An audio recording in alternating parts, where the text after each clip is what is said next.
The World Health Organization has described loneliness as a major public health concern. This is not good for the healthcare system. As they say, social connection also improves the healthcare system.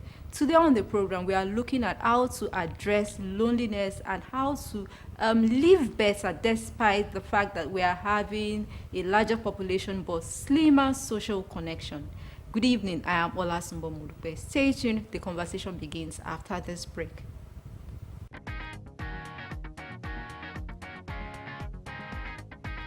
What if a major health threat we've so far overlooked isn't a virus or a disease, but social disconnection? Human beings are wired to connect. From the moment we're born, our health, physical, mental, and social, depends on the relationships around us. Health isn't just the absence of disease, it's physical, mental, and social well-being. But across the globe, social disconnection is widespread. 1 in 6 people worldwide experience loneliness, and though it affects everyone, it's most common among young people and in low-income countries.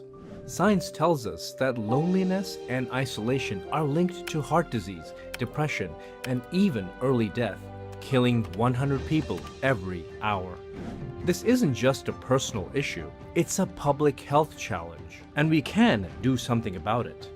The WHO Commission on Social Connection has released a groundbreaking report. It shows what works, from national policies and community programs to digital tools when used wisely, and everyday human kindness. It offers a path forward for governments, schools, workplaces, and each of us. Because social connection isn't a luxury, it's a lifeline. And by making it a global priority, we can build healthier, more resilient societies together.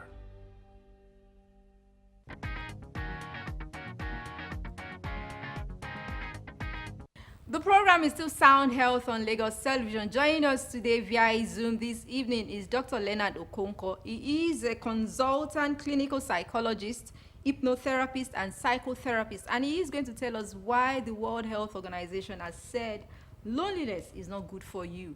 Good evening, Dr. Okonkwo, and thanks for joining us. Good evening. It's my pleasure to be here once again. All right. Recently, the World Health Organization announced that loneliness is now a public health concern. What does this mean? Yeah, what it simply means is that people are becoming more and more lonely, and that is beginning to become a distress for people, which is why it's becoming a mental health condition. Yes. You know, many times when we talk about the word loneliness, you know, people tend to see it as being alone. And that's why the concept of being lonely in the crowd also comes in. Because it's not just about being alone. You can be alone and not lonely. And you can be in the crowd and be lonely. So loneliness is more than being alone. It is having less meaningful social interaction. When you have less meaning attached to social interaction, when you have less interaction with your social environment, that is what loneliness really means. Not just being alone. You can be alone, you can be on your own and not feel lonely. And then you can be in the crowd and feel lonely when, you know, around you, there's very little interaction with the social environment. All right. And in the situation where you are feeling, having less social interaction or meaningful social interaction, then the impact on you becomes stressful, which is why it's a health condition, mental health condition. Okay, about 16% of people worldwide are living with this condition, loneliness. How do you know you are lonely and what causes it? You feel a sense of emptiness, you feel a sense of unfulfillment, because human beings are meant to interact, to relate with other people. That's why you hear phrases like no man is an island. So we're not meant to live alone. We are interdependent on other people.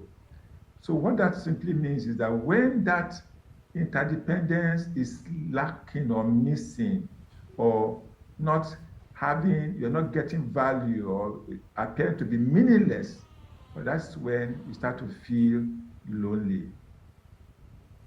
I don't know if you get what I'm saying. Yes, I do, Dr. Okonkwo. Yes. Oftentimes we hear people say, and this man that died by suicide was the happiest in the room. What happened to him? And nobody knew anything was going on with him. Must it always end this way? And does privacy also lead to, too much privacy leads to loneliness? Can you drift into loneliness if you are too private? From loneliness. Privacy is different from loneliness. Okay. You can be with the crowd, you can be with people, you can be bubbling with the people and still have a measure of privacy. Privacy is having some things private to you, okay? But you can even be on a beach, all right, where, this naked, I don't know what they call them, naked beach, of course. When people are naked, it means that they're exposing their privacy. You can be exposing your privacy and still feel lonely. So it's not just about being private, but then being too private, all right, might be an indication that one is living an isolated life because you are restricting too much the amount of yourself that is known by other people. So it can be an indication that there is a problem. When somebody becomes too secretive, of course, when you say someone is too secretive, he's keeping too much of his private information to himself. And of course, what that also means is that things that people are supposed to know about you, they won't know. And when there's a problem with you, they won't know. And when you are dealing with something, you deal with it alone. And if you are dealing with it alone, then the chances are high that you'll be overwhelmed. And if you're overwhelmed, that will lead to a breakdown.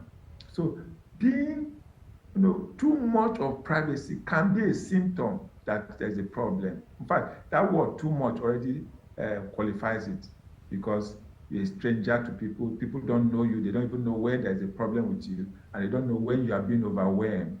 And if you're overwhelmed and you're alone, then you have to fight it alone. And many times people are not able to fight it alone and they give up.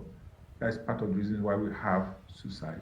These days, we have people digitally busy with their devices, with some ongoing technical devices. Despite the fact that social interaction is getting slimmer, we are also experiencing more population. UNFPA says the world's population has almost exceeded 7 billion. Why are we having slimmer societal interaction? And does loneliness also lead to depression? Yeah, loneliness can be a factor in depression. It can be a factor in depression. As a matter of fact, it is one of the symptoms of depression when someone is socially withdrawn. That itself can be a symptom of depression. But loneliness is not depression. Again, when people are busy with their devices, they are alone, but they may not be lonely.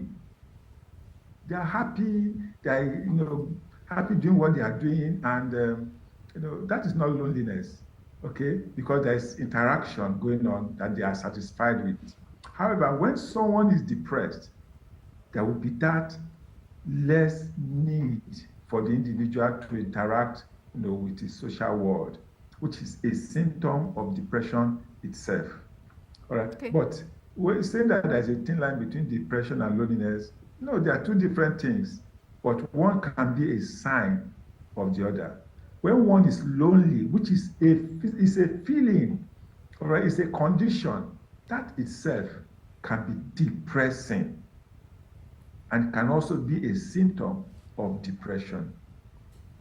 Yeah, we have many people, 7 billion people, but again, like I said, you can be lonely in the crowd.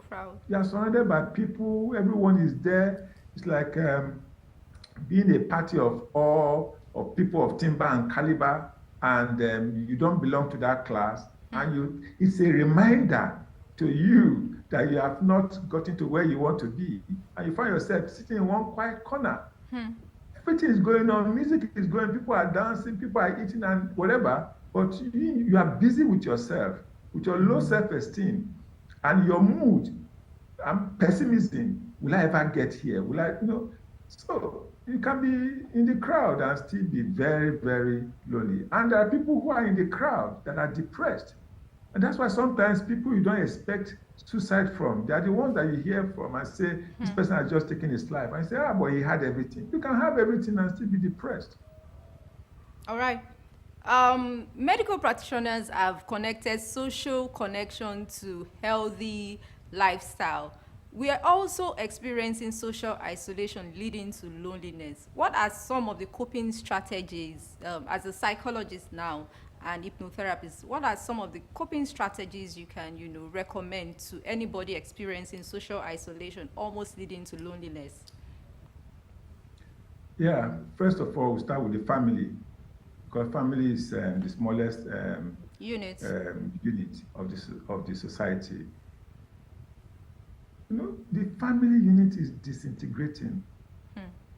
So one of the things we have to do is to go back and start to get connected with members of our families. These are people that are likely to take you for who you are, people who are not going to judge you. Well, family members may judge you, but they are people who are most likely to accept you the way you are. All right, so reconnecting with the family, first of all, is one of the coping mechanism or one of the ways to deal with loneliness. And also building skills, all right, that will help in connection and networking. In other words, don't be an island. Don't try to live a life of seclusion. Try to come out. Well, sometimes, like it may sound very easy, but when you find out that you're having a problem doing that, rather than get to a point where it becomes overwhelming, it's better to go and see a professional, because it might, be a fallout of low self-esteem, inferiority complex, and so on. When you feel that others are higher than you, you cannot mix with them, or you have this nagging problem, and then nobody must know about it. And coming out, to meet with others, people will know about it, and that's something you don't want to. You may need the help of a professional, all right, to deal with things like that. But just learning, start with the small groups. We're talking about gadgets and so on now. Even the gadgets too are very helpful these days, because you can learn to mix with people just by, using these apps.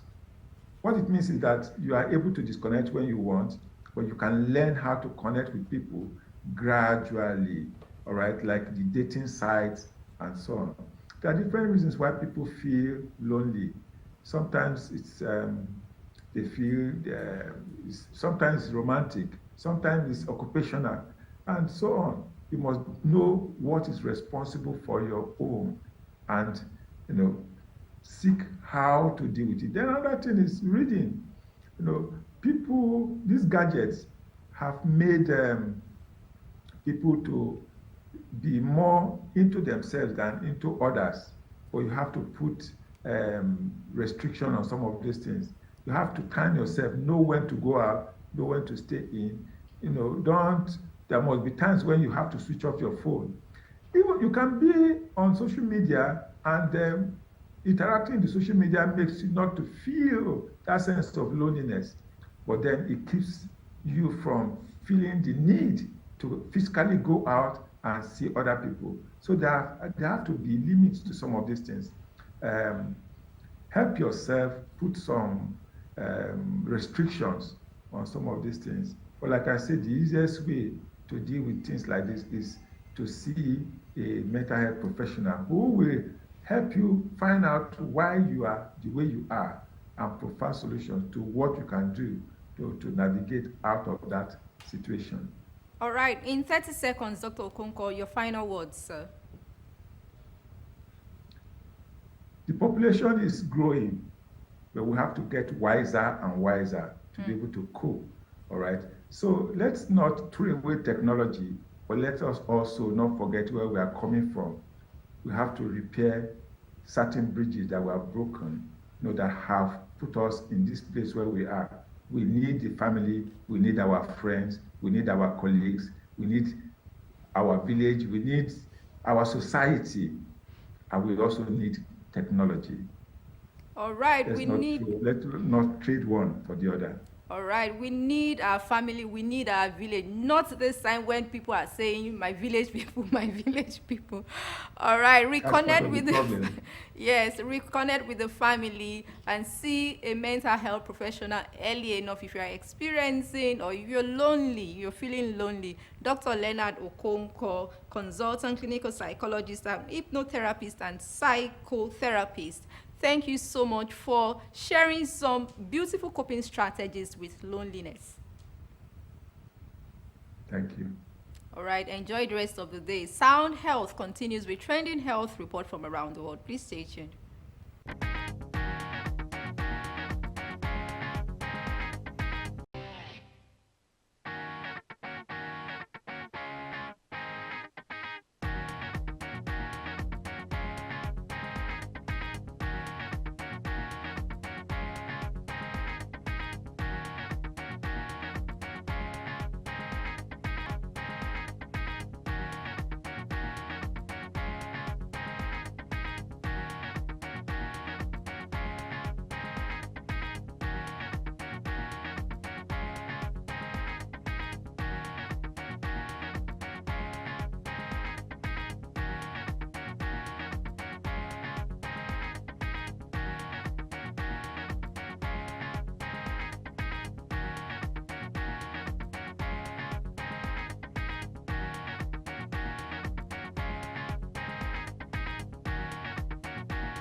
The program is still Sound Health on Lagos Television. Loneliness is a major public health concern. We need to tackle it together. Reconnect with your family, relate with your village people, and seek medical help early enough, a mental health professional for that matter. For comments and inquiries, or you have topics you'd like us to treat, please send SMS to 00358 to 6603 or follow us on social media at Lagos Television, #Sound Health. A sound health is a sound mind. Make healthy living your choice.